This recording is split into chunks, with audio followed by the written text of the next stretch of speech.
Hi అండి. ఈరోజు నేను చూపించబోయే రెసిపీ మసాలా చేపల పులుసు. ఫిషెస్‌ని చూస్తుంటే నోరూరుతుంది కదండీ! ఎంత బాగున్నాయండి ఫిషెస్.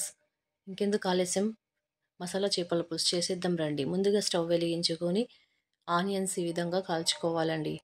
ఈ విధంగా బాగా కాల్చుకోవాలి. ఈ విధంగా 2 ఆనియన్స్ తీసుకొని ఈ విధంగా బాగా కాల్చుకొని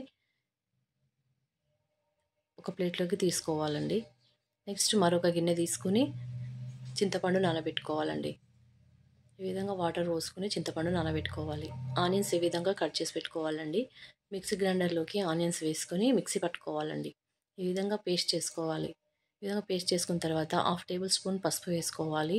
2 టేబుల్ స్పూన్ కారం వేసుకోవాలండి. సరిపోకపోతే మరికొద్దిగా కారం యాడ్ చేసుకోవచ్చు. 1 టేబుల్ స్పూన్ సాల్ట్ వేసుకుంటున్నాను ఇక్కడ. సరిపోకపోతే మరికొద్ది సాల్ట్ యాడ్ చేసుకోవచ్చండి. కొద్దిగా ధనియాల పొడి వేసుకోవాలి. కొద్దిగా మసాలా వేసుకోవాలండి.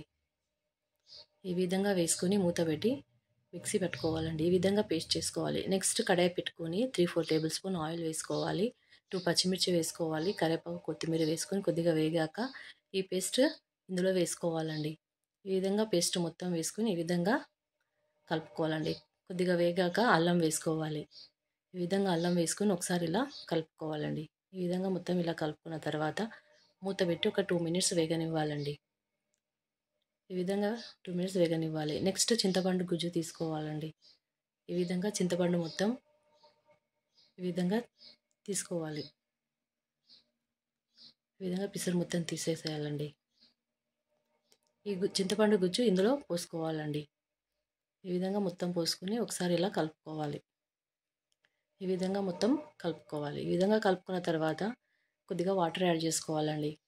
యాడ్ చేసుకొని కొద్దిగా కొత్తిమీర వేసుకోవాలి. వేసుకొని మూత పెట్టుకొని ఒక 10 మినిట్స్ బాయిల్ అవ్వనివ్వాలండి. ఈ విధంగా బాగా బాయిల్ అవ్వాలి. బాయిల్ అయిన తర్వాత సిమ్లో ఈ ఫిషెస్ వేసుకోవాలండి. మొత్తం ఫిషెస్ ఈ విధంగా వేసుకొని ఈ విధంగా మొత్తం వేసుకోవాలండి. వేసుకున్న తర్వాత మూత పెట్టి ఒక 5 మినిట్స్ సిమ్లో ఉడకనివ్వాలండి. ఈ విధంగా ఉడకనివ్వాలి. ఎంతో టేస్టీగా ఉండే మనకు మసాలా చేపల పులుసు రెడీ అయినట్టేనండి. ఈ విధంగా ఉడకాలండి. నోరూరుతుంది కదండి. మనకు ఫిష్ మసాలా చేపల పులుసు రెడీ.